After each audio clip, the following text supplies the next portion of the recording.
¿Qué tal? Bienvenidos todos. Muchas gracias por estar en este seminario del Centro de Estudios sobre Seguridad, Inteligencia y Gobernanza del ITAM. Hoy me da mucho gusto haber logrado esta sesión para cerrar nuestra serie de este semestre, en donde Sandra Ley y Guillermo Trejo, a quienes me da un gran gusto personal e intelectual tenerlos en el seminario. Nos van a presentar los principales hallazgos que tienen en su libro Votes, Drugs and Violence, The Political Logic of Criminal Wars in Mexico. Es un libro que recién acaba de salir en los meses pasados. Sobra decir que el tema es de lo más actual que podemos tener desgraciadamente, digamos, diría entre paréntesis, en México y en Latinoamérica, y nos dan elementos en su libro para pensar estos temas, y es un libro que tiene, digamos, como un pedigrí muy largo, que logran integrar muy bien en el texto y en los pensamientos del libro, que, digamos, yo lo ubicaría por ahí de los 70s, 80s, cuando estos teóricos de las transiciones a la democracia, pues sí, nos decían, está bien, vamos a democratizar al subcontinente latinoamericano, ¿no? Pero hay un montón de problemas que se pueden venir, ¿no? Y nos los decía Dahl, lo decía O'Donnell, lo decía Schmitter, Huntington. Hay muchas cosas que pueden salir mal. Y luego, más tarde, ya los teóricos de la consolidación, de Linz, Diamond, ya nos hablan de lo problemático que es consolidar un régimen democrático. Es decir, no basta con tener elecciones limpias y justas, sino que hay un montón de otras cosas, ¿sí? Y este libro, digamos que es una versión actual y sofisticada de esa línea de argumentos, en donde se enfocan en lo que puede salir mal referente a la actividad criminal y a la violencia en los países, ¿sí? Y ese es el gran aporte de este libro. Y para hacerlo, sabrán, digamos, los politólogos que estén aquí presentes, pues que este tema es relativamente nuevo en ciencia política, a pesar de que pues una de las variables principales en la ciencia política pues es el orden, ¿no? Digamos, esto tiene antecedentes viejísimos, ¿no? Entonces logran también conjuntar en el libro estas literaturas de la economía del crimen, de sociología, algo de criminología, para decirnos cómo la ciencia política puede contribuir a ayudarnos a entender este fenómeno que estamos observando de simultáneamente democratización y incremento en crimen y la violencia en los países de Latinoamérica. Ahorita les voy a ceder ya la palabra a Sandra y Guillermo, no quiero quitarles más tiempo. Van a hablar un espacio aproximado de 30 minutos, más o menos, y luego abriremos para que nos envíen, por favor, sus preguntas a través de la parte, ya sea del chat o de la ventanita de preguntas de Zoom, y nosotros las iremos agrupando y pasándosela a nuestros presentadores del día de hoy. Las pueden ir haciendo durante la presentación conforme se les vayan viniendo a la mente, y nosotros las vamos procesando para que estén listas una vez que termine la presentación. El libro, bueno, yo aquí ya tengo el mío, obviamente, aquí está. Lo pueden comprar en Amazon, en línea básicamente, ¿no? Y dadas las circunstancias, pues creo que es lo mejor. Entonces, pues mil gracias, Sandra y Guillermo, por aceptar la invitación al seminario. Es un honor y un gusto tenerlos aquí. Y adelante.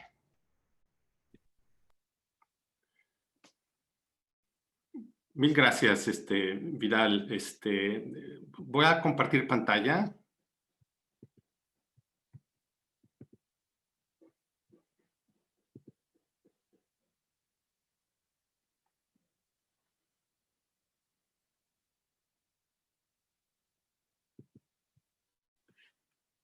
Si me confirman si aparece Sí.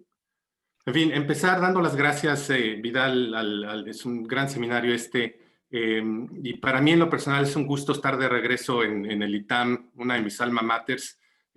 Tengo muchas décadas de no pisar los pasillos de Río Hondo, pero al menos virtualmente es un gusto estar así de cerca.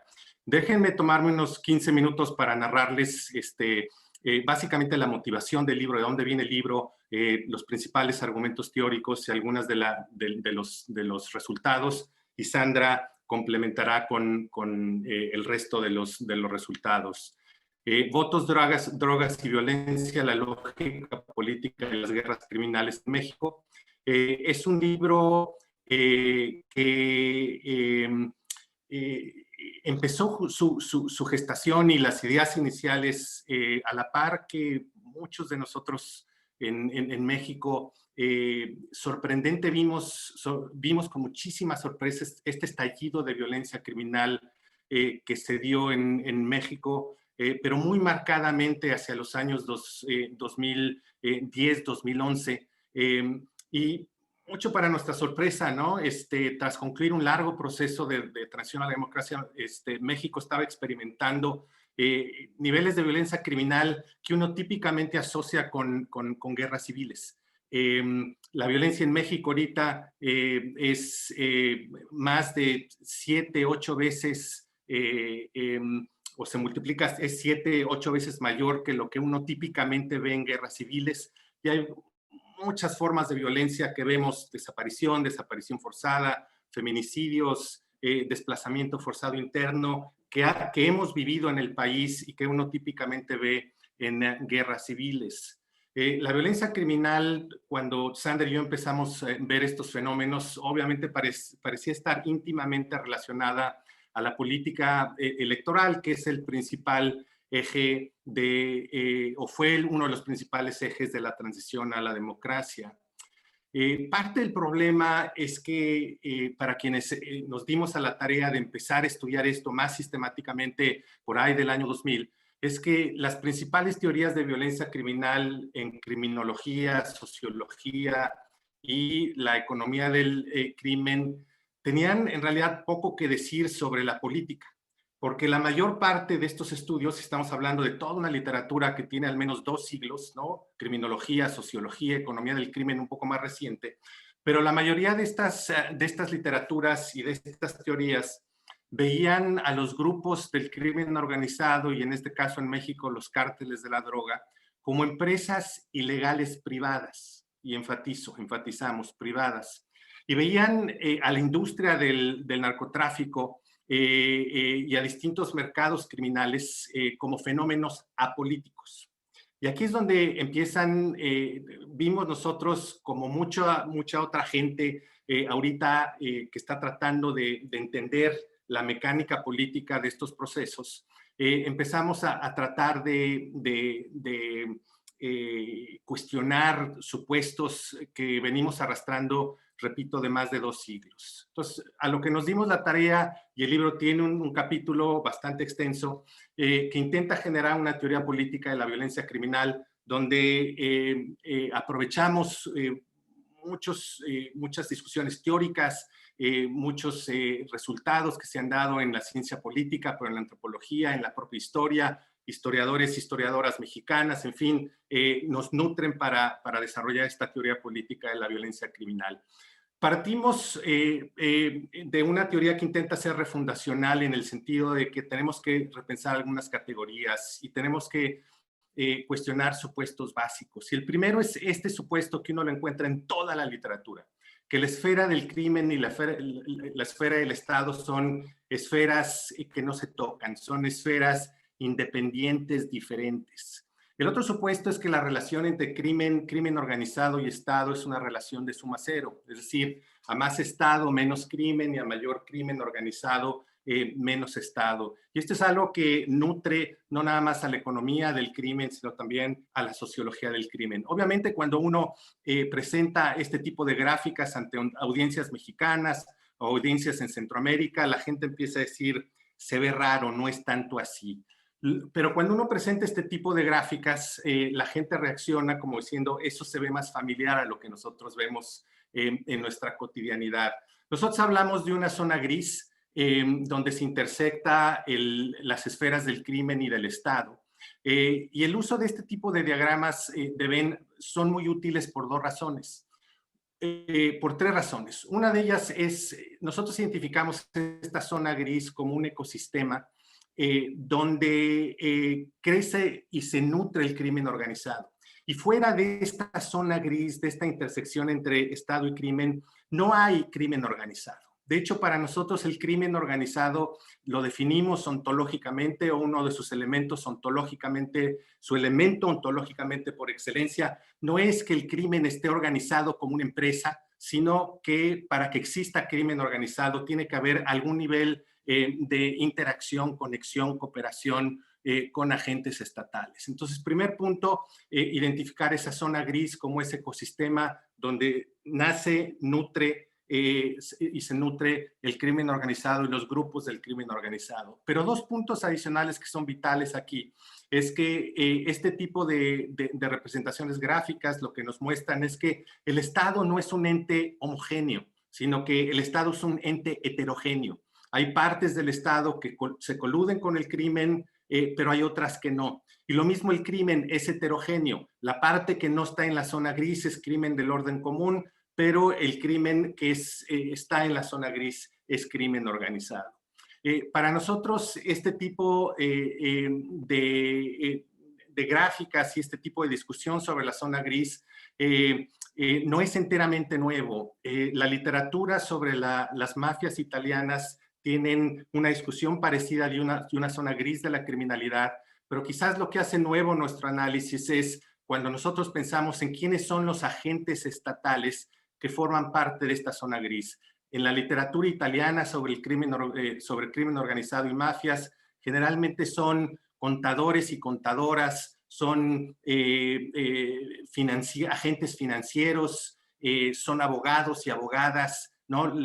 Quienes forman parte de esta zona gris de la criminalidad, algunas veces miembros de parlamentos o alcaldes, alcaldesas, pero lo que hace distinto nuestro análisis es que para nosotros el foco lo ponemos en un actor muy específico, que son los especialistas estatales en violencia. Es decir, para nosotros es vital que el actor central en esta zona gris, al menos el actor estatal central, son miembros de las Fuerzas Armadas, policías, miembros de los servicios secretos, y en regímenes autoritarios también grupos paramilitares y guardias blancas. Para nosotros un punto clave, y esto es lo que están viendo ahorita en esta gráfica, una vez que uno incluye a los actores estatales, aquí vemos ejército, policía y servicios secretos.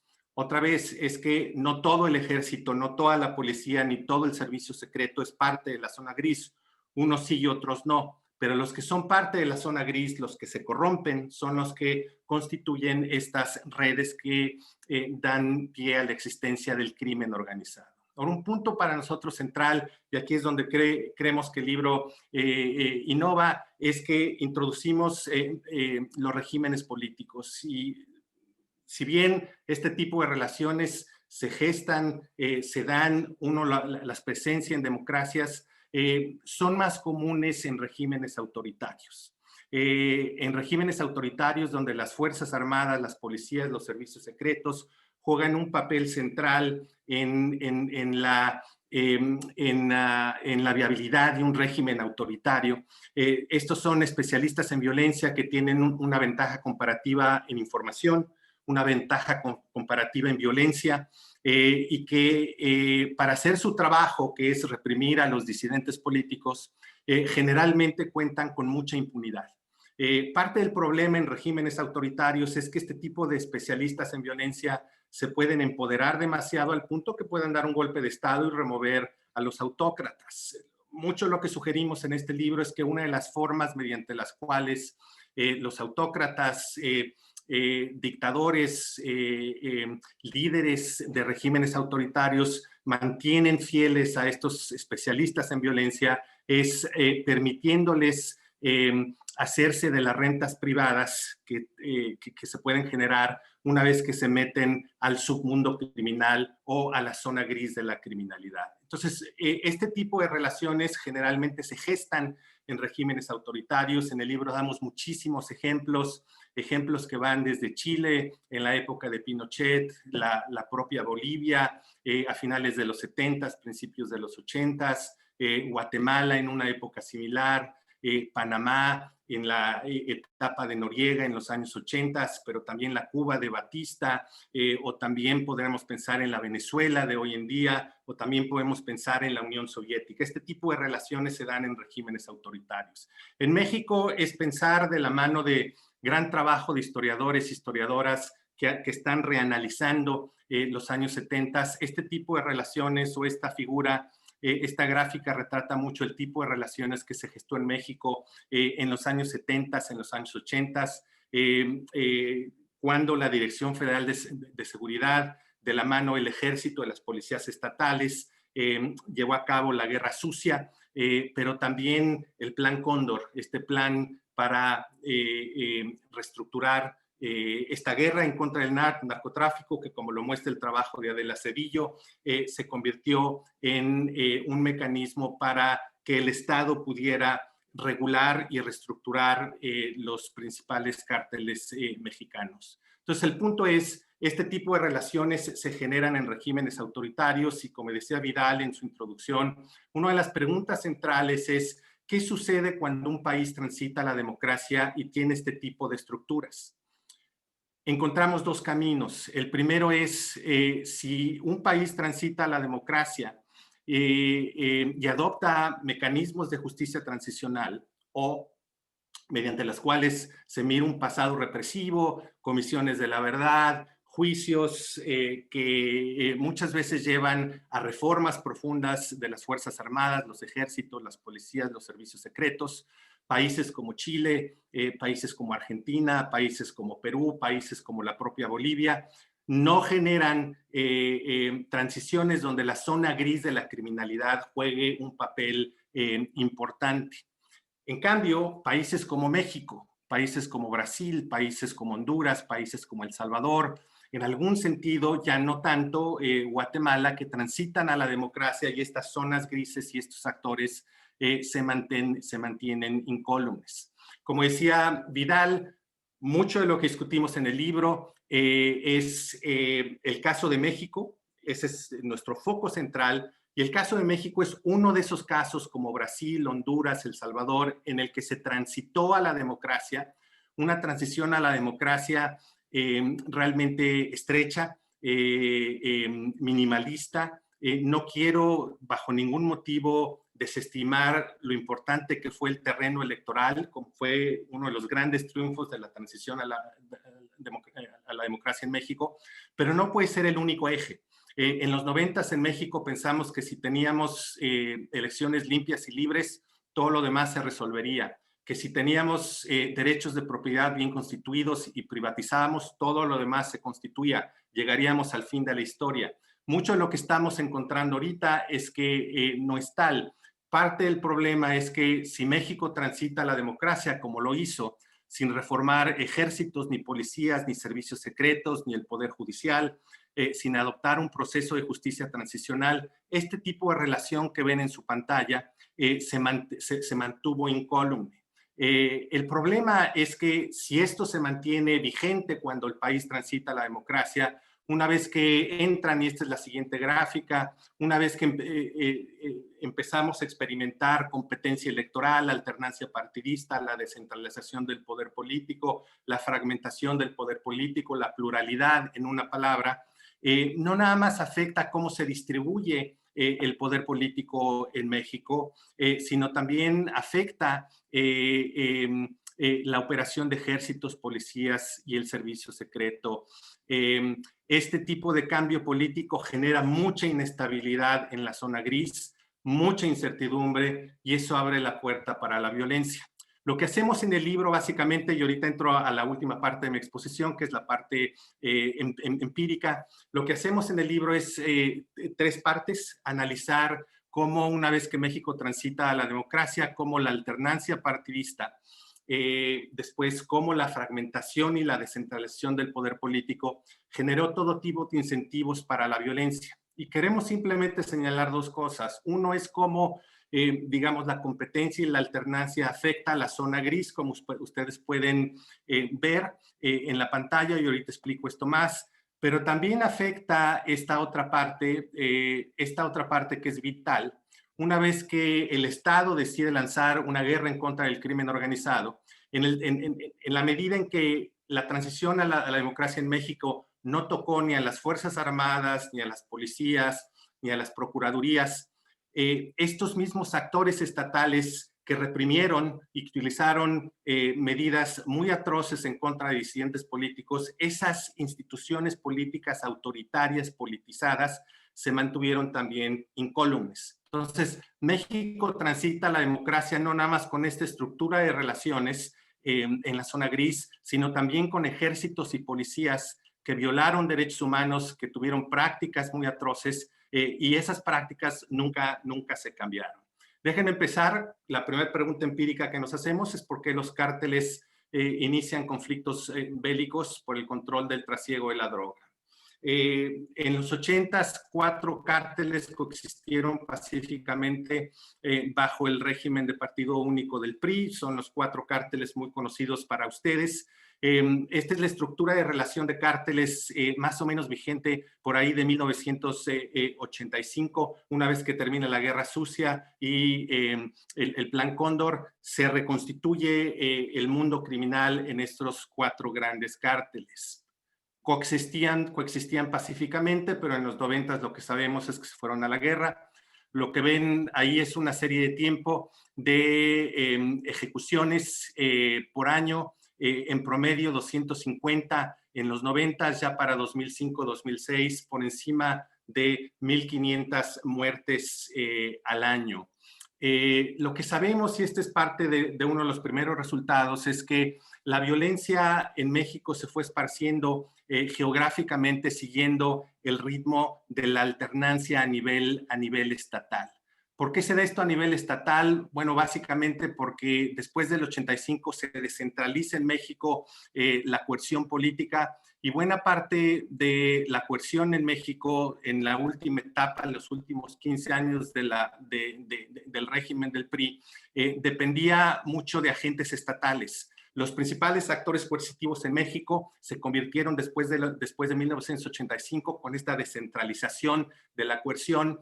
Los principales actores coercitivos fueron las policías judiciales estatales a cargo de los procuradores en los estados. Entonces, lo que vemos en México es que el estallido de violencia criminal sigue de la mano la secuencia de la alternancia.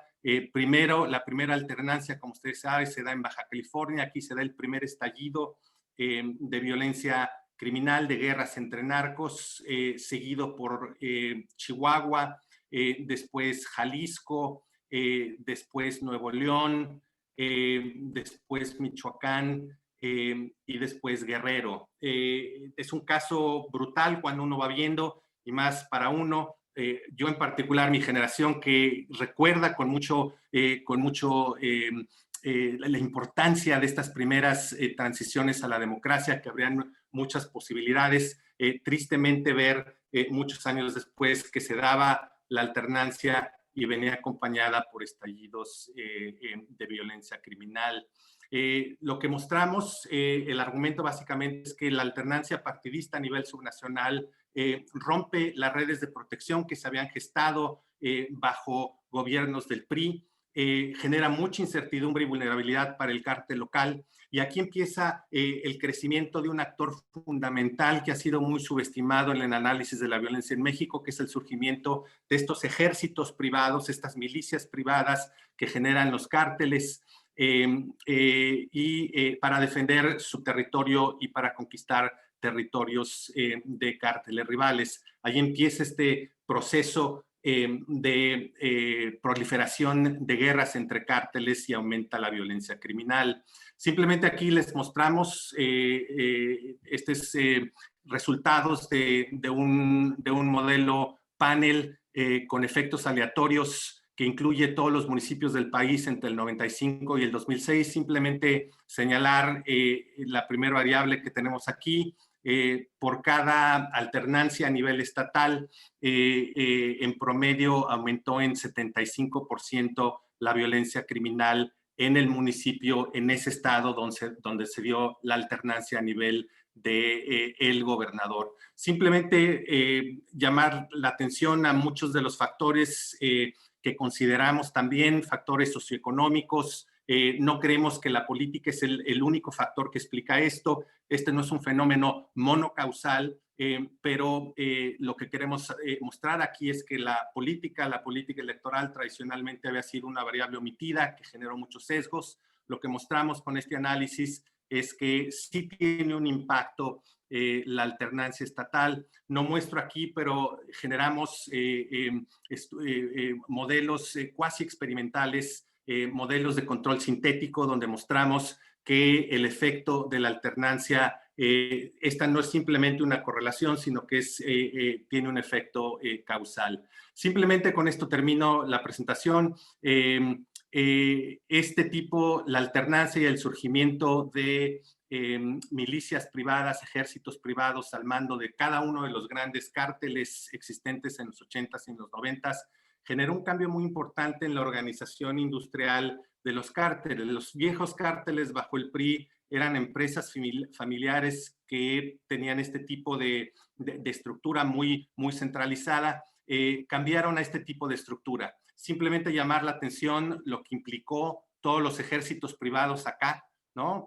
Piensen, por ejemplo, acá puede estar el Chapo Guzmán y acá abajo están distintos ejércitos privados, los Beltrán Leiva, jefes del ejército, jefes de plaza y miembros de pandillas que reclutan para luchar en estas guerras criminales. Simplemente mostrar que la organización industrial de los cárteles se complejizó muchísimo y esto es algo que se debió haber tenido en cuenta, pero no se tuvo. Última parte de la presentación, la violencia para 2000-2006 tenía este rostro. Cuando Felipe Calderón toma posesión en el 2006, hereda este nivel de violencia, pero también hereda instrumentos a nivel de ejército, policía, procuradurías, que sobrevivieron en el antiguo régimen, y podemos hablar de un ejército y una policía y una procuraduría hechas a la medida del autoritarismo, que nunca se modificaron y que son los instrumentos que utiliza Calderón para llevar a cabo la guerra en contra del narco. Sandra.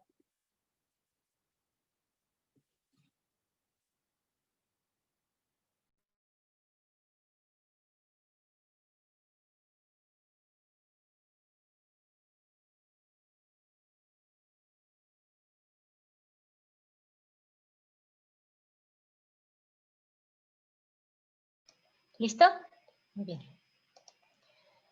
Pues de nuevo, muchas gracias por la invitación, y retomo la conversación justo después de este análisis que refiere Guillermo, en este punto en el que lo está dejando, en dónde entra el trabajo de confrontación con el crimen organizado en el sexenio de Felipe Calderón, y entender cómo llegamos, ¿no?, a una escalada de violencia en este proceso. Así, la pregunta fundamental aquí es: ¿por qué la guerra contra las drogas, la guerra que el Estado encabezó empezando en el 2006, intensificó la violencia que ya conocemos? En este sentido, uno de los primeros elementos que tenemos que tomar en cuenta es que el presidente Felipe Calderón declaró esta guerra después de la elección presidencial más competitiva, ¿no?, en la historia de México, y también en un contexto de alta polarización entre la izquierda y la derecha, de manera específica entre el PAN y el PRD. En ese proceso es que se despliega el ejército en 16 campañas militares en las zonas más conflictivas en México, y mucho del cual trabajos muy importantes de académicos mexicanos han estado examinando justamente esos mecanismos causales detrás del efecto nocivo que tuvo la militarización en los procesos de violencia en el país. Efectivamente, la violencia aumentó dramáticamente. Y una de las cosas que observamos es que después de ese mapa que nos enseña Guillermo, tan solo en 6 años, entre 2007 y 2012, la violencia había incrementado por un factor de 5. La intervención federal tuvo un efecto dramático y hubo una intensificación particular de la violencia en el Golfo, en el centro norte y en el centro. ¿Cómo entender esta escalada de violencia y cómo saber qué es lo que pasó, qué es lo que hubo detrás de todo esto? La intervención militar en México tuvo lugar en un proceso de profunda polarización política, y eso es muy importante tomar en cuenta ese contexto en el que estaba ocurriendo. Y entonces hay que entender cómo, en qué momento estábamos parados, cómo es que llegamos a ese momento de polarización. Bueno, a pesar de las diferencias que tenían el PAN y el PRD en los años 90 como parte de la oposición, había en realidad un punto en común muy importante entre estos partidos, que era el deseo por elecciones libres y justas, y se había creado un espacio de cooperación a pesar de las diferencias ideológicas que pudieran existir en este proceso, ¿no?, de construcción en la transición a la democracia. Sin embargo, en la era post-autoritaria, muchas de las dimensiones económicas, socioculturales, se volvieron, ¿no?, un campo de batalla, de confrontación entre la izquierda y la derecha, entre el PAN y el PRD. Hubo un conflicto partidista profundo que llegó a un pico que muchos de ustedes seguramente recuerdan e incluso han estudiado, que se trata de el desafuero, ¿no?, el proceso de desafuero para el ahora presidente López Obrador, justamente un año antes de la elección. Cuando tuvo lugar la elección de 2006, se estaba llevando a cabo en un proceso de profunda polarización entre estos partidos, y es en ese contexto de polarización que ocurre esta intervención militar. Entonces, ¿por qué retomar esto y entender estas condiciones de polarización? ¿Por qué determinan en gran medida varios resultados? Bueno, aquí es importante tomar en cuenta lo que nosotros estamos proponiendo es, veamos más allá de la militarización, entendamos la política de la intervención. Como decía Guillermo, en un contexto de una democracia iliberal donde no hubo procesos profundos de justicia transicional, de reforma al sector de seguridad, de justicia, no hay límites al poder presidencial cuando estamos dentro de un contexto de polarización, y entonces las intervenciones militares pueden reflejar esas divisiones políticas. De esta manera, entonces, las intervenciones reflejan esos procesos, ¿no?, de división, y de manera específica, cuando hablamos de regiones que están verticalmente integradas, con un mismo partido gobernando en distintos niveles, en el nivel nacional y subnacional, entonces es posible pensar que estas autoridades comparten información, que cooperan, y esto permite que se puedan empoderar a nivel local las distintas comunidades y municipios para confrontar a los grupos criminales y efectivamente contener la violencia. Pero la historia es otra cuando hay fragmentación partidista, cuando tenemos distintos niveles, distintos partidos gobernando diferentes niveles de gobierno, y donde muy posiblemente lo que podemos estar enfrentando en ese contexto de polarización es conflicto intergubernamental. El presidente podría no cooperar, ¿no?, con las autoridades subnacionales, dejarlas desprotegidas y vulnerables ante la violencia, y los carteles pueden tomar ventaja de esta polarización para conquistar nuevos territorios. Y efectivamente, eso es lo que vemos en el contexto mexicano. Lo que ven en sus pantallas son los resultados, otra vez, de un análisis panel de una regresión binomial negativa con los municipios a nivel municipal para todo el país. Y lo que mostramos acá en las primeras etiquetas es el partido a nivel nacional, en ese momento estudiando 2007-2012, el PAN, la segunda etiqueta refiriendo al partido del gobernador y tercera etiqueta refiriendo al partido del presidente municipal. Bueno, Lo que aquí estamos observando es que justamente aquellos municipios dentro de estados gobernados por el PRD experimentaron mucha mayor violencia que otros municipios, incluso gobernados por la oposición, y todavía más que aquellos gobernados por el PAN. Los municipios que estaban gobernados, estaban en estados gobernados por el PAN, de hecho experimentaron menores niveles de violencia que el resto del país. Y la mayor parte de los municipios que los más violentos, eran aquellos municipios en estados perredistas. Entonces, incluso tomando en cuenta, ¿no?, diferencias, la máxima nivel de fragmentación PAN-PRI-PRD o PAN-PRD-PRI, la clave es que el gobernador fuera del PRD, y entonces esto en gran medida nos está hablando, ¿no?, de ciertas complejidades y conflictos que estaban surgiendo en este proceso. De hecho, una de las cosas que hacemos para hacer un mayor entendimiento, más allá de hablar con varios de estos actores, es hacer una especie, ¿no?, de acercamiento en una zona clave, que es Jalisco y Michoacán.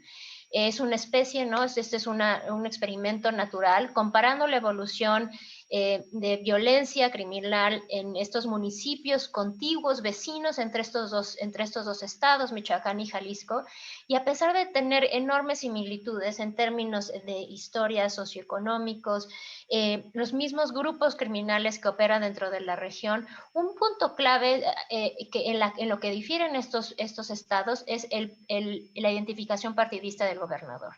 Mientras que Michoacán estaba siendo gobernado por el PRD, Jalisco tenía un gobierno panista, Leonel Godoy en el caso de Michoacán, Emilio González en el caso de Jalisco. Si vemos el periodo 2008-2011, en este punto de cooperación que estamos haciendo aquí, y lo que vemos es que en Jalisco hubo una muy buen acercamiento, con reuniones que incluso ocurrían a nivel, con frecuencias semanal, mientras que en Michoacán hubo una intervención unilateral, sin mucho diálogo, con el caso específico con Leonel Godoy, el famoso michoacanazo, ¿no?, que genera una gran tensión en un momento crucial político de elecciones a nivel federal y local. Y entonces lo que observamos es que hay dos veces más violencia en Michoacán que en Jalisco, a pesar de todas las similitudes a las que estoy refiriendo. Como decía anteriormente, esto dejó bastante vulnerables a estos municipios clave que estaban en estos estados gobernados por el PRD. Y esa vulnerabilidad, una de las formas en que hemos visto se ha manifestado, es en un número creciente de autoridades locales y candidatos que han sido asesinados, desaparecidos y amenazados. Y entonces una pregunta crucial es, ¿por qué los cárteles han asesinado a presidentes municipales y candidatos locales? La pregunta obviamente es crucial pensando de frente a las próximas elecciones que tenemos también el próximo año en México. Y es que tan solo entre 1995 y 2006 no vemos mayor número de ataques, pero entre 2007 y 2012 tenemos más de 300 ataques que el crimen organizado perpetró en contra de autoridades y candidatos de partido. La gran mayoría de estos ataques ocurrieron en contra de autoridades y candidatos a nivel municipal. Más del 80% de estos ataques ocurren a nivel municipal, hablándonos mucho de esta lógica local que tiene el crimen organizado, el interés que tiene por operar y controlar a nivel local. Y más aún, estos ataques observamos que ocurren en procesos electorales locales, reiterando el mismo punto del interés en el nivel local. Lo que ustedes ven en sus pantallas son 4 estados que examinamos a lo largo del libro, y lo que encontramos es en esas líneas punteadas, que es cuando hay una elección a nivel local, que vemos una escalada de estos ataques.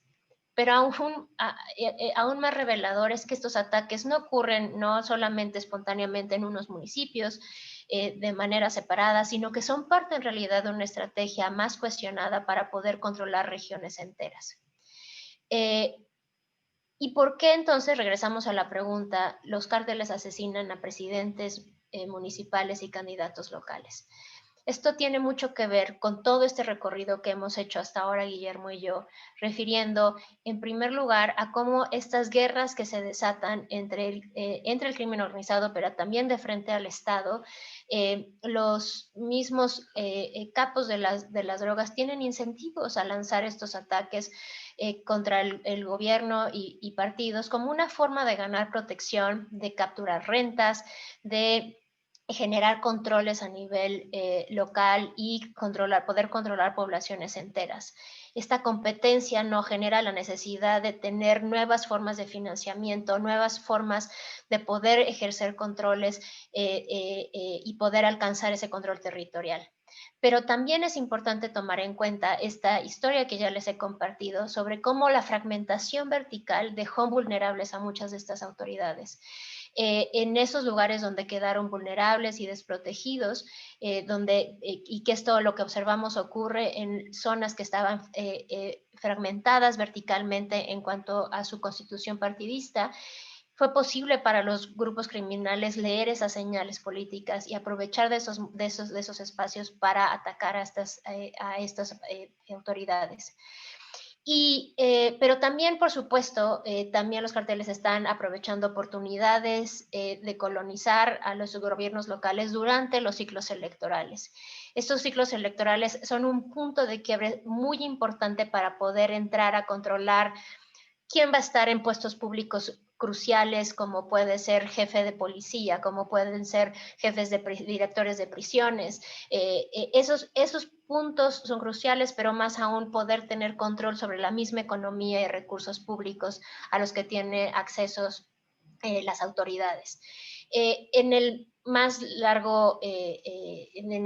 amplio espectro, entonces, como les decía, no se trata solamente de controlar un municipio, sino de controlar regiones enteras, de tal manera que los ataques van más allá contra los vecinos, y de esta manera así poder construir lo que seguramente ya varios de ustedes conocen, referimos regímenes de gobernanza criminal, en lo cual muchos politólogos han empezado a ahondar, a reflexionar y entender esta transformación del crimen organizado con la intención de no solamente poder pensar en controles sobre drogas u otros mercados ilegales, sino de poder construir controles políticos, económicos y sociales en distintas comunidades. Estos son regímenes de gobernanza criminal que pueden ser muy diversos. A veces vemos que tienen todos los componentes económico, político y social. A veces vemos solamente uno de los reflejos, pero que ha sido sin duda alguna uno de los temas que tras la pandemia no ha sido parte de la conversación, cuando vemos a grupos criminales distribuyendo despensas, cuando vemos como en su momento, ¿no? Y grupos criminales han sentado uno a uno a presidentes municipales pidiéndoles un porcentaje de sus presupuestos públicos. En términos de la evidencia que nosotros estamos presentando aquí, una vez más, en esta misma lógica que les presentaba anteriormente sobre la fragmentación partidista, encontramos otra vez de manera muy clara que aquellos municipios en estados gobernados por el PRD en 2007-2012 tuvieron, ¿no?, una mayor probabilidad de sufrir ataques por parte del crimen organizado. Es en aquellos lugares de municipios en estados gobernados por el PRD, donde había una mayor probabilidad de convertirse en un blanco de ataques como una forma de poder ejercer control.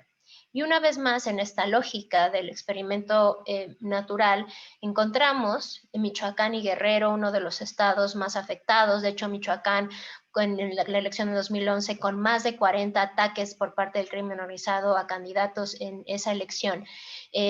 Contrario a lo que ocurrió en Guerrero ese mismo año 2011, no tuvo ese nivel de ataques, ¿no?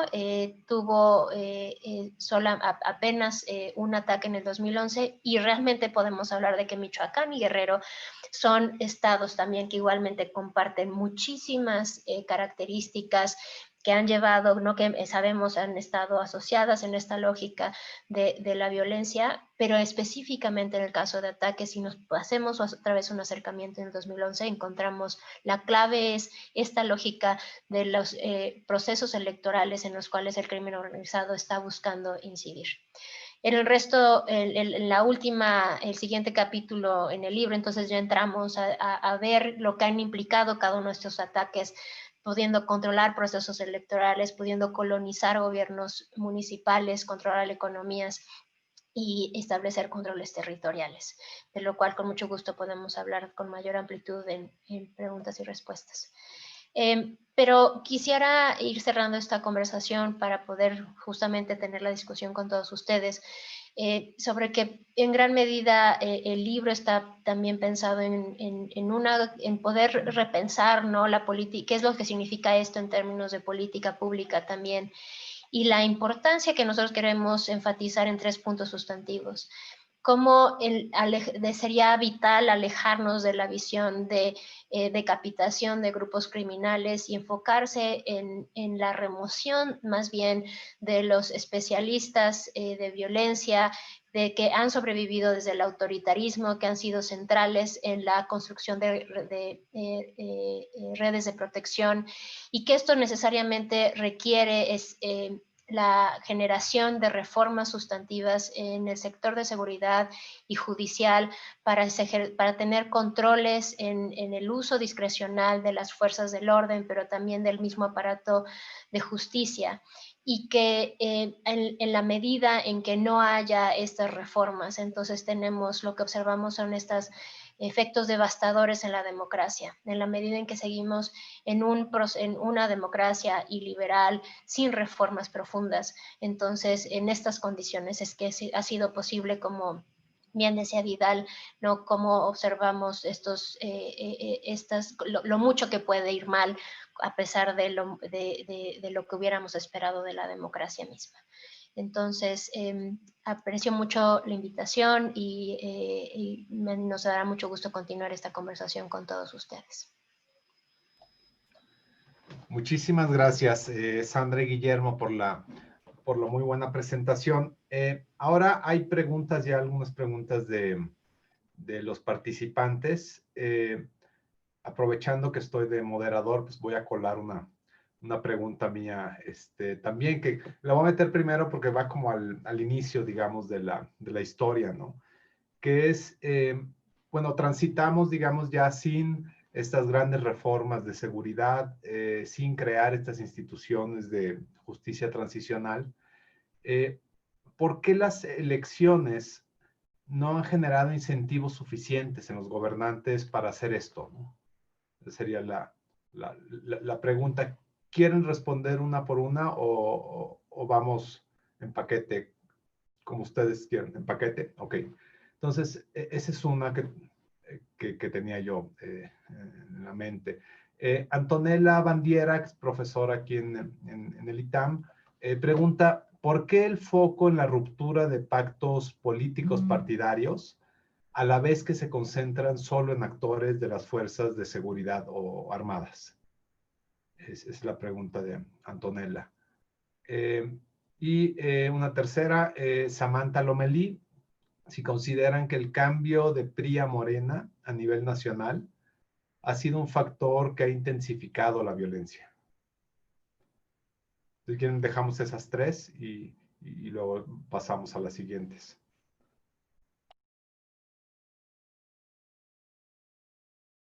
Sandra, ¿quieres empezar? Muchas gracias por las preguntas. Empiezo con la primera pregunta, Vidal, que nos haces. Un tema que, como tú sabes, es parte de lo que adicionalmente he estado estudiando sobre esta lógica de cómo elecciones y violencia se cruzan desde el punto de vista de los votantes, ¿no? Y que tú mismo también has estudiado de manera no muy cuidadosa de entender bajo qué circunstancias es algo que los votantes voltean a ver. Y creo que tus hallazgos igualmente han revelado cómo es bien difícil para los votantes poder atribuir responsabilidades, saber bien a bien bajo qué circunstancias se castiga o no se castiga a los gobernantes por estas dimensiones y las consecuencias de la violencia. Creo que eso habla justamente de por qué no se han terminado de alinear los incentivos, ¿no? De cómo para los mismos gobernantes los efectos que pueden tener de manera específica estas reformas políticas pueden venir en el muy largo plazo y no serles, no tener un efecto redituable en el corto plazo de tal manera que lo vean esos propios, efectos para propósitos de su subsistencia electoral. Ojalá, ¿no? Hemos visto, vamos a empezar a ver esta nueva lógica de reelección a nivel local, pero desafortunadamente la lógica de las reformas políticas a las que aspiraríamos en el país pues deberían estar sacudiendo de manera más amplia las estructuras políticas que no da alcance para el nivel municipal, que es a donde potencialmente podríamos estar empezando a cambiar incentivos electorales, ¿no? A la pregunta, muchísimas gracias igualmente de Antonella Bandiera. Si bien a lo mejor ahorita en la presentación hemos referido mucho a las fuerzas de seguridad, creo que gran parte también de lo que está en el libro es hablar directamente, ¿no? con los actores políticos, ¿no? Que de manera más específica vieron estas rupturas. Tenemos, ¿no?, referencias con los gobernadores en Baja California, en Jalisco, y ver cómo está ese nivel del cambio de partidista, que tiene un efecto al final en cómo cambian esas estructuras de seguridad, de cómo vieron, ¿no?, de lo que se encuentran con sus policías estatales y lo que tienen de frente. Entonces, digamos que no es, efectivamente es un análisis que estamos haciendo a la par de distintos actores que son parte de estas redes de protección. No podemos pensar en las redes de protección como que son solamente, ¿no?, de partidos o fuerzas de seguridad o dentro del mismo Poder Judicial. El engranaje ya es tan complejo que los actores son diversos para poder hacer viables estas redes de protección. Y bueno, nada más también finalmente decir sobre la pregunta de PRI Morena. Una de las discusiones que hemos tenido recientemente es que efectivamente, por un lado está el nivel de alternancia que sigue jugando, ¿no?, una lógica en rupturas en las redes de protección, pero una de las cosas que también estamos viendo, me parece, son igualmente, desafortunadamente, procesos de polarización política en el país que sin duda creo que hay que prestar mucha atención sobre sus efectos en el mediano y largo plazo. Rápidamente, para abonar, y empiezo con esta tercera pregunta, yo creo que parte del problema es que ha habido una continuidad después del 2000, ¿no? Tanto con Fox, Calderón, Peña Nieto y ahora López Obrador, el control político y la politización de las fuerzas de seguridad, de las Fuerzas Armadas, de las policías federales, las procuradurías. Aunque tengamos una fiscalía de nombre, sigue siendo una fiscalía muy dependiente del Poder Ejecutivo. Y aquí sí, creo que sí podemos decir que ninguno de los grandes partidos políticos, ni PRI, ni PAN, ni PRI y ahora Morena, los ejecutivos han tenido incentivos a realmente introducir reformas de gran calado, reformas profundas para reformar a las Fuerzas Armadas. Al Ejército no lo tocamos ni con el pétalo de una rosa, ¿no? Y con esto no quiero decir que necesitamos un ejército adepto a la democracia. O sea, las Fuerzas Armadas se crearon en un régimen autoritario. Las policías en este país nacieron para propósitos autoritarios de control político. Y la alternancia, ya llevamos 20 años, ninguna alternancia de ningún tipo ha generado incentivos hasta arriba, y muy pocos también en los gobernadores, para reformar a estos actores. Entonces, como consecuencia, no es extraño, Sandra dice, nos recuerda, en un nuevo contexto de polarización, es muy posible que López Obrador, ¿no?, utilice, como Calderón utilizó, ¿no?,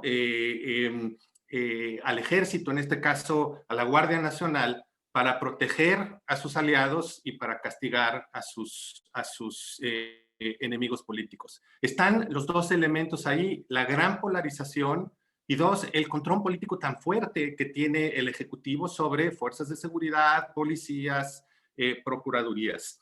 Vidal, haces una pregunta muy importante que creo que va más allá de lo que podemos hacer en este libro, porque la agenda de justicia transicional, creo que el argumento de justicia transicional es nada más un scope condition, pero creo que es una pregunta muy relevante de todos modos, ¿no? Y que nos lleva a ver que en realidad en la experiencia de países que adoptan justicia transicional, muchas veces son países donde hay un ímpetu muy fuerte de parte de la sociedad civil, un movimiento de derechos humanos muy fuerte y una exigencia de afuera muy fuerte. Fox, cuando claudicó con el proceso de justicia transicional, que lo tenía en la mesa, estaba planeada un proceso de justicia transicional para México, había ya un plan de una comisión de la verdad. Se claudicó en buena medida porque el PRI se acercó con la Secretaría de Gobernación y les dijo, si quieren apoyo en el Congreso para su agenda económica, olvídense de la justicia transicional. Y hubo un acuerdo allí entre Fox, Santiago Krill y el Bester Gordillo en ese momento para abortar el proceso de justicia transicional. No nada más es este acuerdo entre actores políticos, sino también la debilidad que en su momento tenía la sociedad civil.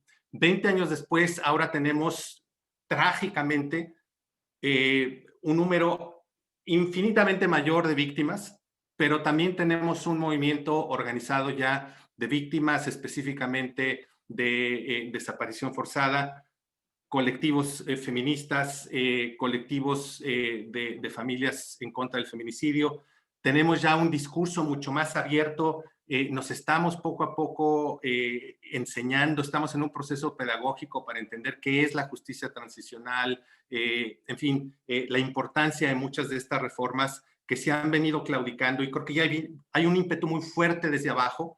Falta el ímpetu de afuera, Naciones Unidas, a lo mejor viene con el nuevo gobierno en Estados Unidos. El gobierno de Trump fue muy malo para la lucha en contra de la corrupción y la impunidad en América Latina, pero en fin, ese ímpetu de abajo y de afuera que el proceso político electoral obviamente no ha tenido la fuerza, ni lo tuvo en Fox, Calderón y Peña Nieto, ni lo está teniendo ahorita. López Obrador en campaña dijo hago, pero abortó todo este proceso de justicia transicional. Y por último, muy brevemente, la pregunta de Antonella, simplemente decir, en la medida en que los actores políticos tienen este control y están tan politizadas, no son autónomas las fuerzas del orden, ni las militares, ni las policías. Entonces, claro, el foco lo tenemos que poner ahí y especialmente es un foco subnacional para nosotros. Es vital en términos, no nada más lo que hace el Ejecutivo, pero también lo que hacen las policías estatales, porque una de las cosas que encontramos en este libro es que el principal nodo de protección a los cárteles no está hasta arriba, como se suele pensar, ni en los municipios, está en las policías estatales, en las procuradurías estatales. Ahí está ese nivel meso donde están los principales nodos. Por más que todos estemos pensando en lo municipal o estemos pensando en los peces gordos a nivel de Ciudad de México, a nivel de gobierno federal. Adelante, Vidal. Perfecto, muchas gracias. Mateo Vázquez pregunta, ¿creen que el crimen, presencia de grupos ilegales u otros factores institucionales o económicos pueden haber afectado la democratización al nivel subnacional? Es decir, ¿tiene alguna implicación esta posible causalidad inversa? Y si podrían expandir en cómo la democratización afecta la estructura de los grupos criminales. Dice que es muy interesante la correlación y le gustaría entender más el por qué. Luego, Isabel Sandoval pregunta si tiene algún efecto en el periodo evaluado del 2006 al 12 que el presidente Calderón haya sido, sea michoacano, del PAN y el gobernador Godoy sea de otro partido, del PRD. Y Samantha Lomelí dice si en el contexto del que están hablando, del contexto actual de México, perdón, ¿creen que sea más efectivo los mandos únicos? Pues así el Estado controla directamente la seguridad al nivel municipal. Adelante.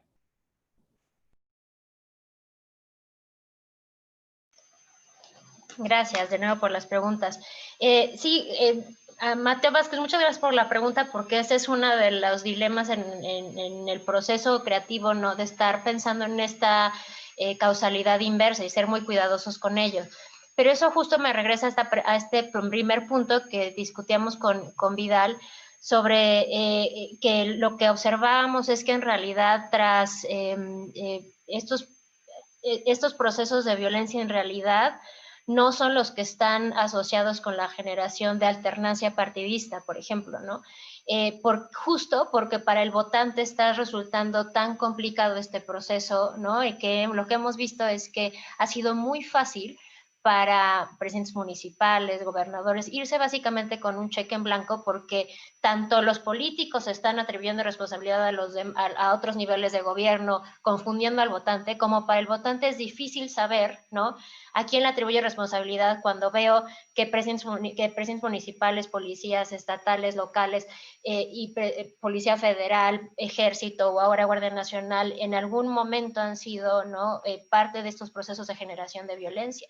Y entonces ahí es donde en realidad no encontramos que esta violencia esté generando, ¿no?, específicamente procesos de rendición de cuentas, y que eventualmente podríamos estar hablando que genera la alternancia partidista, y entonces ahí nos encontremos en un problema que, como bien señala Mateo, pues sería un problema fundamental en nuestra causalidad.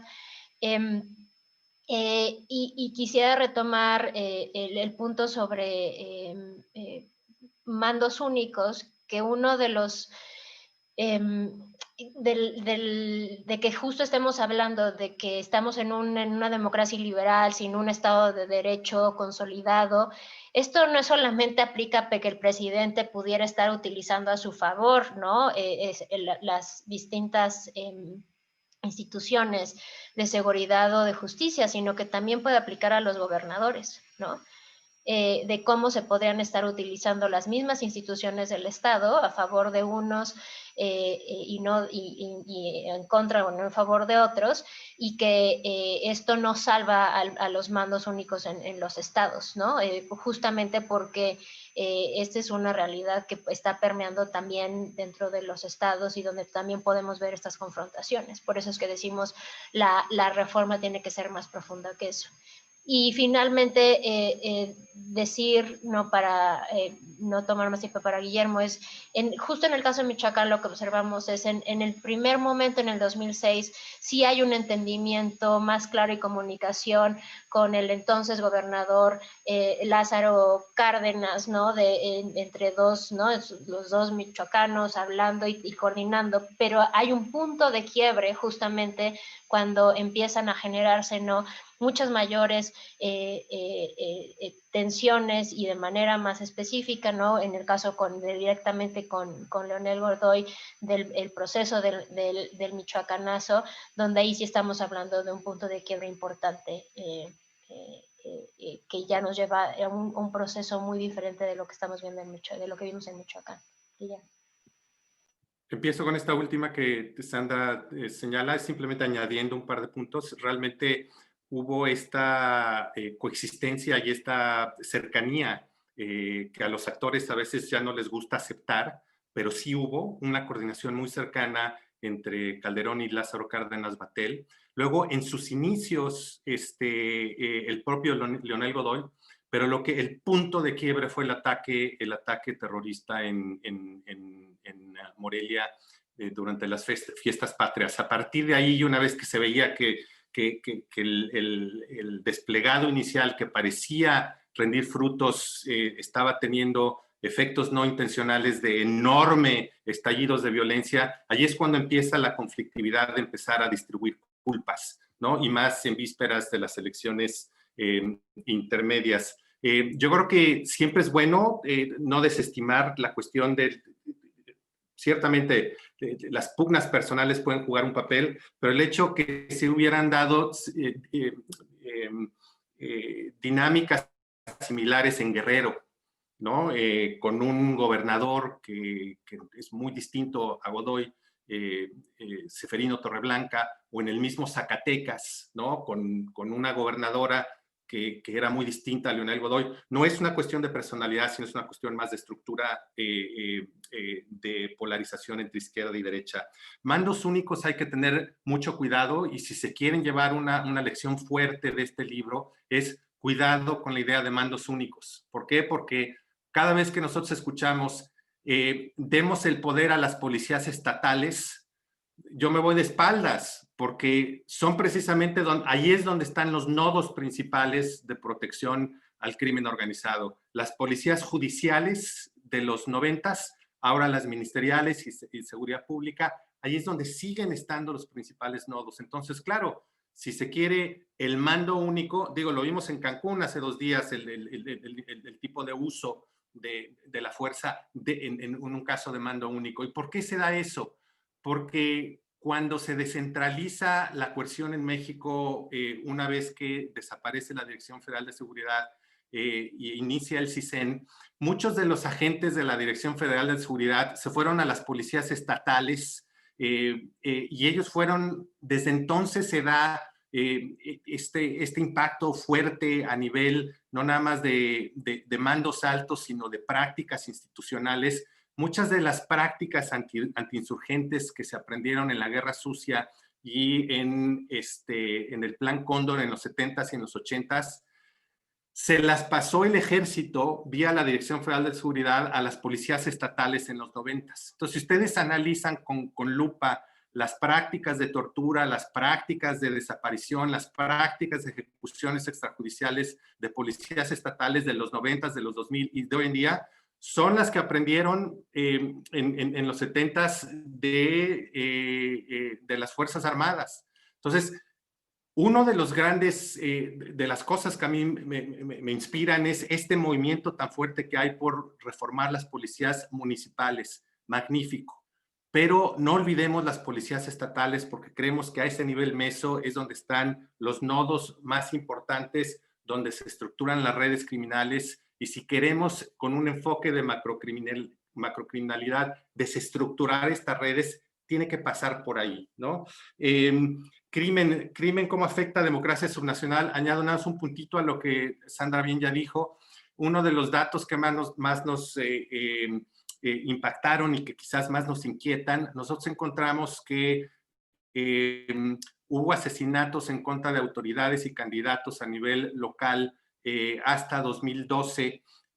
Los asesinatos afectaron a 10% de los municipios del país, donde habita el 30% de la población del país. Es decir, hacia 2012, 30% de la población del país vivía en zonas donde muy probablemente había algún tipo de gobernanza criminal.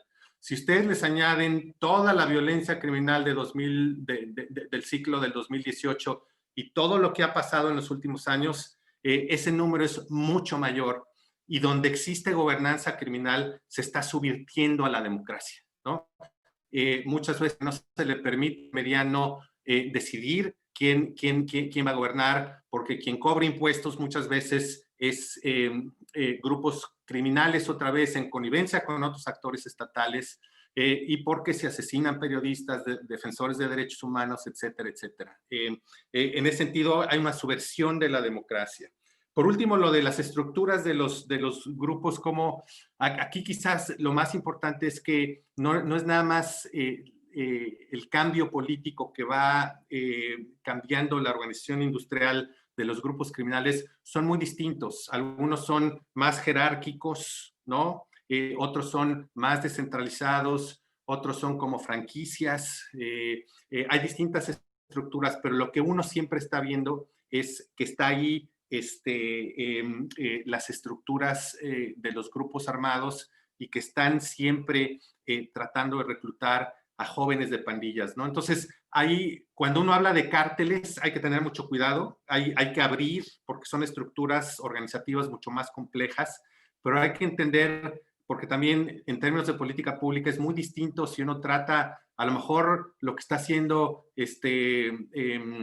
Hacienda en la parte financiera le pega hasta arriba, ¿no? Las reformas de las que habló Sandra al final en la presentación de ejército y policía, policía estatal pega a nivel de los ejércitos privados del narco, pero la política social a lo mejor pega más a nivel abajo, para evitar que los cárteles recluten a jóvenes de pandillas. Las pandillas no necesariamente tienen que ser grupos criminales. En la medida en que las integran verticalmente los grupos criminales, las pandillas se convierten en criminales. Muchas gracias. Una última ronda de preguntas, porque nos acaba el tiempo. Jorge Tello Peón, que es codirector aquí del centro, pregunta si identificaron ustedes los elementos más importantes de la desarticulación vertical que inciden en el incremento de la violencia. ¿Y por qué los gobernadores del PRD tuvieron más problemas que los del PAN o los del PRI con los gobiernos federales de otro partido? Y luego una de Patrick Signoret, más conceptual, dice: al final, entonces, ¿cómo conciben ustedes los grupos criminales? Comenzaron con una aparente crítica a la concepción de ellos como empresas ilegales independientes del Estado, pero luego se refirieron a guerras entre ellos, de manera distinta de las autoridades, y se refirieron a carteles con organización industrial. Y Miguel Puente pregunta si hay algún patrón en cuanto al partido de los funcionarios asesinados a lo largo de estos años, o del periodo que ustedes estudian, ¿no? Adelante.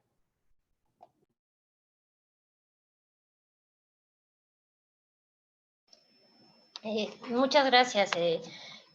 Apreciamos mucho que aunque no nos podamos ver, la pregunta de Jorge Tello y la invitación también aquí a CECIG. Sí, una de las partes muy importantes justo es pensar en los distintos mecanismos que pueden surgir detrás de esta lógica de la fragmentación partidista y, por supuesto, poder entender si hay algo diferente justamente de los estados gobernados por el PRD. En ese sentido, a lo mejor quisiera enfatizar dos puntos importantes de pensar en procesos de comunicación y la misma judicialización, ¿no? de algunos elementos que creo que a lo mejor a los casos que hemos aludido en Michoacán, en Guerrero, pueden ser muy reveladores, ¿no? Tenemos que entender esto en un contexto, como decía, de polarización, en donde muy claramente los gobernadores perredistas habían desconocido al gobierno de Felipe Calderón. Y esto en muchas situaciones llegó a una confrontación muy clara, dejando a los mismos gobiernos locales, como decíamos, vulnerables, por ejemplo, en cuanto a comunicación, como hubo en el caso de Guerrero, en Acapulco, después de haber dejado, ¿no?, cabezas afuera de la oficina de Félix, del gobernador, del presidente municipal de Acapulco. Y entonces ahí encontrar que justo después de esta pues, amenaza muy directa, ¿no? Hay una referencia, ¿no?, esta estrategia de comunicación de decir, pues ahí no hay un proceso de colusión, y entonces esa es la razón por la que estamos viendo esto. Y eso en gran medida, pues al crimen organizado puede leer esos procesos y saber la federación no necesariamente va a llegar aquí, no van a tener ese nivel de alcance, cooperación y coordinación. Entonces, esos canales de comunicación, como parte del argumento que elaboramos, es importante en estos mecanismos que desata esta fragmentación partidista. Pero también, ¿no?, se trata de procesos de la judicialización, de la politización de la misma justicia, como ocurre en el caso de Michoacán, ¿no?, en un proceso justo, en el proceso electoral a unas semanas, tener este proceso abierto de judicializar a presidentes municipales, la mayor parte de ellos de la izquierda, ¿no?, y lo que ello implica también igualmente de señalizar este conflicto, que otra vez vuelve a dejar en una amplia vulnerabilidad, pero también igualmente pensar en que esta vulnerabilidad pues abre espacios, ¿no?, para la competencia. En lugar de poder disuadir, abre espacios para competir por parte de los mismos carteles y así poder intensificar la violencia, porque hay un espacio de posible conquista. Y por supuesto, en ese sentido, pues también es muy importante pensar, bueno, entonces a lo mejor el PRD, a lo mejor simplemente sus estructuras policíacas eran diferentes, o sus estructuras económicas, ¿no? Lugares donde terminan siendo electos, son lugares socioeconómicos específicos que están llevando a mayor violencia.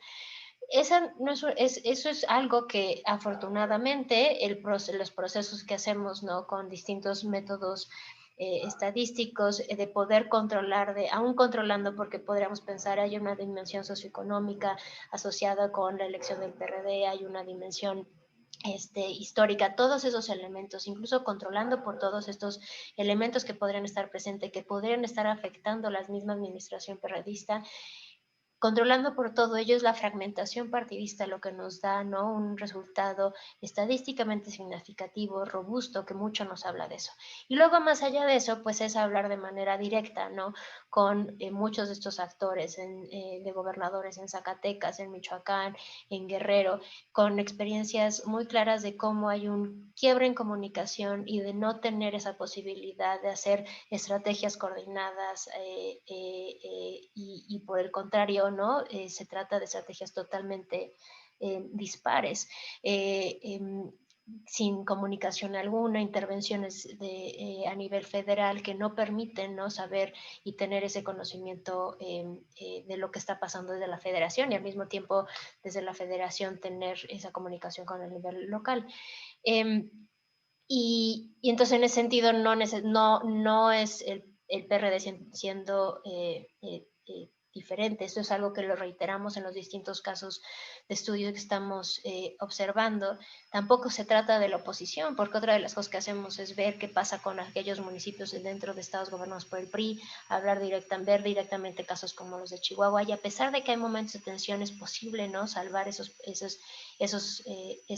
posibles tensiones y tener una mayor coordinación. Y pasando a la pregunta de Patrick Signoret, muchas gracias sobre grupos criminales. Efectivamente, uno de los puntos que queremos hacer de manera muy explícita es, estos no se trata, no los podemos concebir como empresas ilegales, independientes del Estado, porque sí hay un papel, ¿no?, y aparte a políticas, porque sí tienen un papel político en este proceso, no con una agenda ideológica como podemos pensar para grupos rebeldes, pero sí con intereses políticos importantes. Y entonces eso no quita de ninguna manera que pueda haber una lógica no comercial, como pueden, dado sus intereses en distintos mercados, que de ahí surge una diversificación en sus mismos intereses y mercados que están, en los que van a estar incurriendo. Pero no se nos puede pasar de vista, ¿no?, que en esta concepción, como lo hemos pensado, separados del Estado, entonces la lógica cambiaría totalmente sobre las implicaciones que tienen en su relación con el Estado cuando van muy de la mano. O sea, y esa es la parte que no queremos dejar pasar en esta discusión. Gracias. Sí, rápidamente, yo creo que esta pregunta de Patrick me parece que es muy buena y honestamente es difícil de responder. ¿Por qué? Porque hay una enorme mutación y es algo que ya con el tiempo, estudiando este tipo de organizaciones y este tipo de estructuras, uno se da cuenta cuando uno compara, por ejemplo, México con Brasil, ¿no? Y con Colombia. Y en realidad estamos hablando de un zoológico muy complejo, ¿no? O donde existen actores de muy distintos tipos. Y aquí yo creo que la parte tipológica es muy importante, pero no en un sentido estático. Y a lo mejor lo que hemos encontrado que más nos ayuda es más que pensar en grupos como tal, ¿no?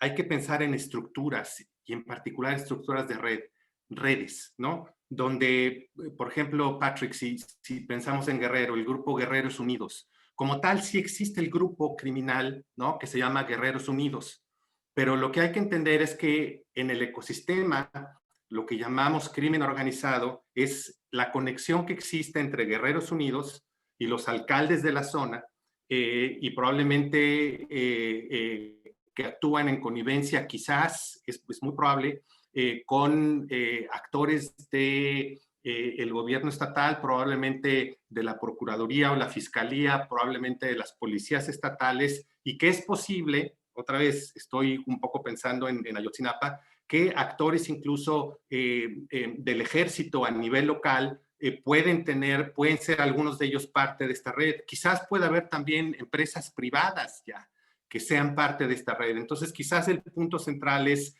más allá de pensar tipológicamente en actores que no se mueven, a lo mejor pensarlos en términos de estructuras de redes y redes que van mutando en el tiempo. Y en esto yo creo que los guatemaltecos, los colombianos, pero en particular los guatemaltecos con la CICIG, que han sido conceptualmente muy finos en hablar, ya no hablan de crimen organizado allá, hablan de estructuras criminales, ¿no? Estructuras de red donde entran distintos tipos de actores, ¿no?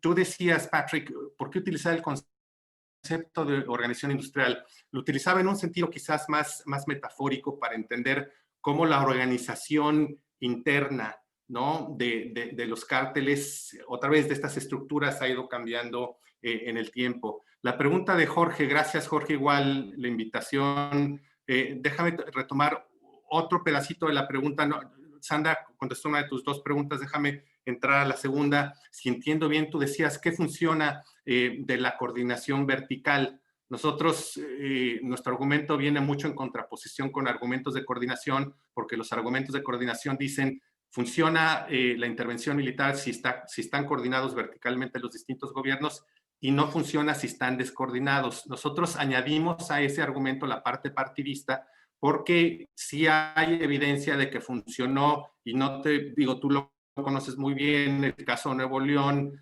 el caso de Monterrey, la cooperación entre un gobierno panista y un gobierno priista, ese tipo de esquemas de cooperación que se dan en Nuevo León o que se dan en Chihuahua, te dice que no es necesariamente PAN versus oposición. PRI y PAN, con todos los problemas, pudieron coordinarse, no necesariamente con la izquierda en su momento. Y déjame simplemente algo que retratamos muy a fondo en el libro, es que las campañas militares y las intervenciones no nada más tienen su dimensión militar y de seguridad, ¿no? Hay toda una estrategia también económica, social, pero quizás también es bien importante para entender a lo que se refirió Sandra del Michoacanazo. Hay toda una estrategia judicial y de comunicación, ¿no? Entonces, viendo los casos donde sí hay coordinación, donde estudiamos mucho el caso de Baja California, el caso de Mexicali, el caso de Tijuana, funcionó en contener esto que Eduardo Guerrero llama lo que él identificó muy bien, estos estallidos brutales de violencia inicial. La coordinación entre gobiernos del PAN a los distintos niveles logró contener, pero Tijuana ahora es igual o más violenta de lo que fue antes. Y la pregunta es ¿por qué? Si se logró en su momento contener. Ya lo que nosotros encontramos es que a pesar de que se contiene con la coordinación de distintos actores y distintas políticas, nunca se dio el paso de desestructurar redes. ¿Y a qué me refiero? Hay mucha evidencia que en gobiernos del PAN, en Baja California, pero también en Jalisco, pero también en Morelos, y algo que señalamos mucho en el caso de Baja California, cuando el general Polito saca, un general de zona a nivel local, saca una lista muy amplia de gente del PAN a nivel del gobierno estatal y a nivel municipal, que muy probablemente estaban vinculados con el crimen organizado. Lo que se termina haciendo en ese caso es, a diferencia del Michoacanazo, que se judicializa y luego a 8 columnas por todos lados se anuncia, en este caso pues se barrió un poquito por debajo de la alfombra y nunca se entró muy en serio a eso, ¿no? A desestructurar esas potenciales redes que afectan a todos los partidos, ¿no? Y que bien pudieran haber afectado o que había evidencia de que posiblemente gente afiliada al PAN en posiciones de gobierno estaba protegiendo el general había sacado la información y lo único que se logró hacer ahí, o lo que se hizo fue remover al general y dejar a casi todo mundo en su puesto. Se le pidió a algunas personas que se bajaran de sus puestos, pero nunca se llegó hasta sus últimas consecuencias. Entonces, muchas de las estructuras criminales se mantuvieron ahí firmes, ¿no?